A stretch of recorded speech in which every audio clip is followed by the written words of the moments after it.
Logical discrepancy নিয়ে অভিযোগ করেছেন মুখ্যমন্ত্রী মমতা বন্দ্যোপাধ্যায়, যার ব্যাখ্যা দিয়েছেন কমিশনের স্পেশাল রোল অবজারভার সুব্রত গুপ্ত।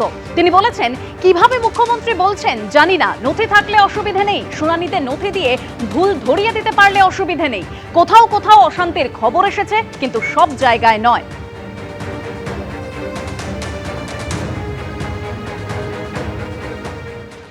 দক্ষিণবঙ্গে কোনো কোনো জায়গায় এরকম অশান্তির খবর পাওয়া গেছে, উত্তরবঙ্গেও দু এক জায়গায় পাওয়া গেছে, কিন্তু আমি যেসব জেলায় ঘুরেছি, কুচবিহারে, আপনার আলিপুরদুয়ারে, জলপাইগুড়িতে, মালবাজার সাব ডিভিশনে, এইসব জায়গায় কোথাও কোনো অশান্তি দেখিনি। কিন্তু এই রাজ্যের ক্ষেত্রে কেন এটা লজিক্যাল ডিসক্রিপেন্সি করা হলো? এইটা ইলেকশন কমিশন বলতে পারবে, কারণ ডেটাবেস তাদের কাছে। আমাদের এখানে একটা বড় সমস্যা যেটা আমরা দেখতে পাচ্ছি, লজিক্যাল ডিসক্রিপেন্সির মধ্যে দুটো মানে 5 রকম ভাগ আছে। মুখ্যমন্ত্রী বলছেন যে 2 কোটিরও বেশি মানুষের নাম বাদ যাবে, কি বলবেন? এটা উনি কিভাবে বলছেন আমি বলতে পারবো না, কারণ নোটিশ এখন অবধি দেওয়া হয়েছে 32 লক্ষ আনম্যাপড এবং প্রায় 1 কোটি যেটা লজিক্যাল ডিসক্রিপেন্সি। এবং আনম্যাপড যারা, তাদের মধ্যে একটা অংশ হয়তো যারা লিঙ্কেজ প্রমাণ করতে পারবেন না বা যাদের কাছে কোনো না কোনো নথি থাকবে না, তারা বাদ যেতে পারেন। কিন্তু লজিক্যাল ডিসক্রিপেন্সির কেসে যদি কোনো ব্যক্তি ওই ভুলটা মানে ধরিয়ে দিতে পারেন বা ভুলটা কেন হয়েছে সেটা দেখিয়ে দিতে পারেন শুনানিতে কাগজ দিয়ে, সেক্ষেত্রে তাদের নাম বাদ যাওয়ার কিছু নেই। সুতরাং যেহেতু 1 কোটি আর 32 লক্ষ এই হচ্ছে টোটাল, তাহলে অঙ্কের হিসেবে কিছুতেই এটা এই সংখ্যার বেশি তো হতেই পারে না কখনো। 58 লক্ষ মানুষের নাম খসড়া তালিকা থেকে বাদ দেওয়া হয়েছে। এসআইআর আতঙ্কে 110 জনের বেশি মানুষ মারা গেছেন। কেন নির্বাচন কমিশনের বিরুদ্ধে মামলা হবে না, প্রশ্ন তুলেছেন মুখ্যমন্ত্রী মমতা বন্দ্যোপাধ্যায়। আজকে কি সুভাষচন্দ্র বসু বেঁচে থাকলেও তার নামটাও তাকে হিয়ারিংয়ে ডাকা হতো না? লজিস্টিক্যাল ডিসক্রিপেন্সি বলে তাকেও ডাকা হতো, কই ফের চাওয়া হতো আপনি ভারতীয় কিনা। চন্দ্রবাবুকে তো অলরেডি ডেকেছেন, 1,38,000 মানুষকে ডেকেছেন এবং তার আগে 58 লক্ষ বাদ দিয়েছেন একতরফাভাবে। মোট সংখ্যাটা প্রায় 2 কোটি। মনে রাখবেন, 7 কোটি মানুষের মধ্যে যদি 2 কোটি বাদ চলে যায়, কত মানুষ অধিকার হারায়।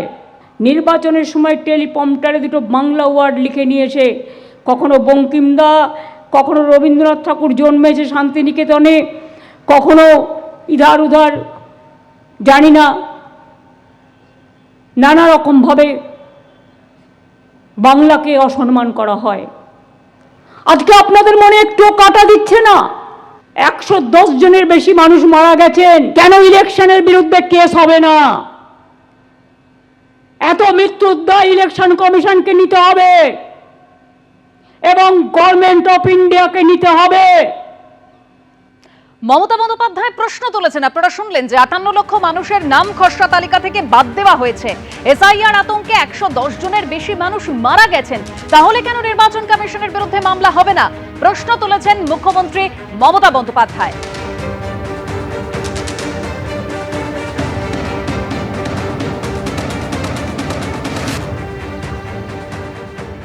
আর মমতা বন্দ্যোপাধ্যায়ের এই মন্তব্যের প্রেক্ষিতে সুকান্ত মজুমদার কি বলেছেন শুনুন। মাননীয় মুখ্যমন্ত্রীকে এই প্রশ্নের উত্তর দেবেন। ওনার কাউন্সিলরের ধমকিতে, চাপের জন্য যে বিএলও আত্মহত্যা করেছে তার জন্য কি উনি এফআইআর করিয়েছেন এখনো পর্যন্ত? ওনার জন্য কত চাকরি প্রার্থী আত্মহত্যা করতে বাধ্য হয়েছেন বিগত 15 বছরে? মুখ্যমন্ত্রী তাদের জন্য কি তার নিজের বিরুদ্ধে এফআইআর করার জন্য কি কোনো নির্দেশ দিয়েছেন?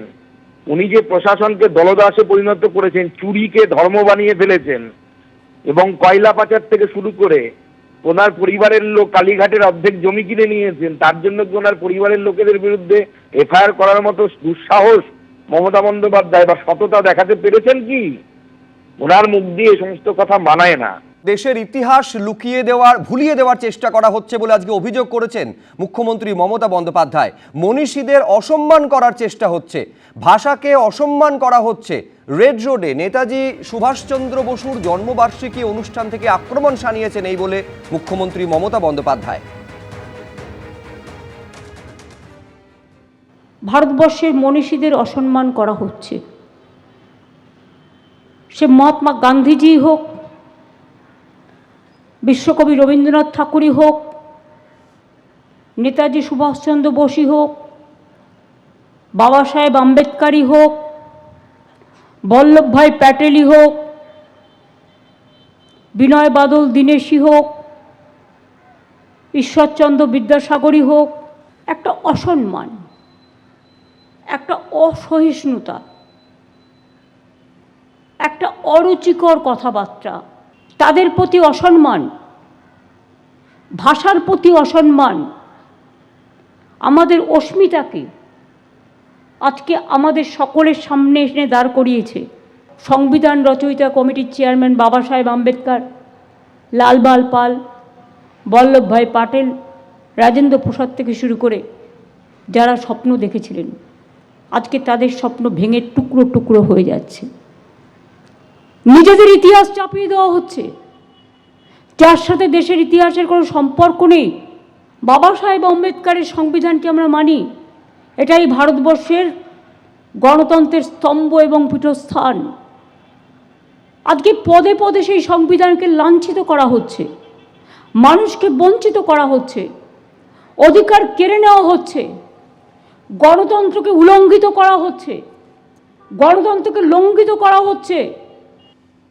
বিজেপি রাজ্য সভাপতি শ্রমিক ভট্টাচার্যের সঙ্গে ফোনে আমরা এই মুহূর্তে যোগাযোগ করতে পেরেছি। শ্রমিকদা, কি বলবেন? মুখ্যমন্ত্রী আজকে বলছেন সংবিধান থেকে শুরু করে মনীষী সকলের অসম্মান করছে বিজেপি।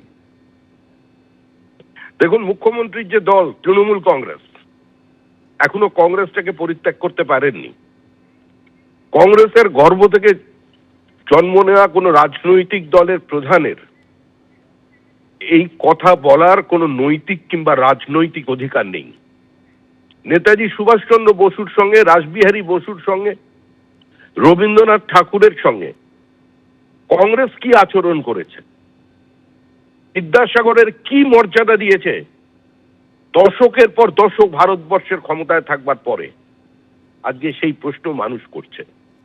সূর্য সেনের সঙ্গে কি আচরণ করেছে, বিপ্লবী যারা ছিলেন তাদের সম্পর্কে কংগ্রেসী নেতৃবৃন্দের বক্তব্য যদি এখন শোনানো যায়, নতুন বিতর্ক তৈরি হবে, লজ্জা পেতে পারে বর্তমান প্রজন্মের যারা কংগ্রেস করছেন বা তৃণমূল কংগ্রেস করছেন।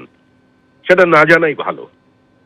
যে মনীষীদের নিয়ে কথা বলছেন, যার লিগ্যাসি নিয়ে রাজনীতি করছে সেই কংগ্রেস, আজকে সুভাষচন্দ্র বসুর জন্মদিনে বলছি কংগ্রেসীদের সমর্থন, পশ্চিমবঙ্গের যারা কংগ্রেসী ছিলেন তাদের ভোটে সুভাষচন্দ্র বসু আজকে পট্টবী সীতারামাইয়াকে পরাজিত করেননি। ভোট দিয়েছিলেন মহারাষ্ট্রের মানুষ, পাঞ্জাবের মানুষ, উত্তরপ্রদেশের একাংশের মানুষ। সুতরাং কংগ্রেসের লিগ্যাসি নিয়ে যারা রাজনীতি করছেন, যারা কংগ্রেস পরিত্যাগ করতে পারেননি, তারা ভারতবর্ষের মনীষীদের নিয়ে কথা বলছেন। যেদিন জালিয়ানওয়ালাবাগ হত্যাকাণ্ডের পরে সমস্ত কংগ্রেসী নেতৃবৃন্দের কাছে কবিগুরু আহ্বান করেছিলেন যে টাউন হলে একটা সভা করুন, যাতে তিনি সভাপতিত্ব করবেন, বক্তৃতা করবেন, খালি সভাটার আয়োজন করুন প্রতিবাদের জন্য। করেছিল কংগ্রেস। গান্ধীজির সঙ্গে যখন সুভাষ বসু, যখন রবীন্দ্রনাথ ঠাকুর বাংলার পাঞ্জাবে যেতে চেয়েছিলেন জালিয়ানওয়ালাবাগ হত্যাকাণ্ডের পরে, গান্ধীজি সাড়া দিয়েছিলেন। তিনি হাতিয়ার হিসেবে বেছে নিয়েছিলেন তার নাইট উপাধিকে। সুতরাং ইতিহাস ভোলাতে চাইছে, ইতিহাস ভুলিয়েছে কংগ্রেস। কংগ্রেসের ইতিহাস, কংগ্রেসের লেখা ইতিহাস, যেটা এখনো পর্যন্ত পাঠ্যপুস্তকে আছে, ভারত যে আর্যদের ভারত আক্রমণ তত্ত্ব আছে, যে ব্রিটিশের হ্যাংওভার থেকে যারা এখনো মুক্ত হতে পারেনি, এই ভারতবর্ষের প্রথম স্বাধীন সরকার স্বাধীনতার পরে সেই কাজটা করে দেখাচ্ছে। এবিপি আনন্দ, এগিয়ে থাকে, এগিয়ে রাখে।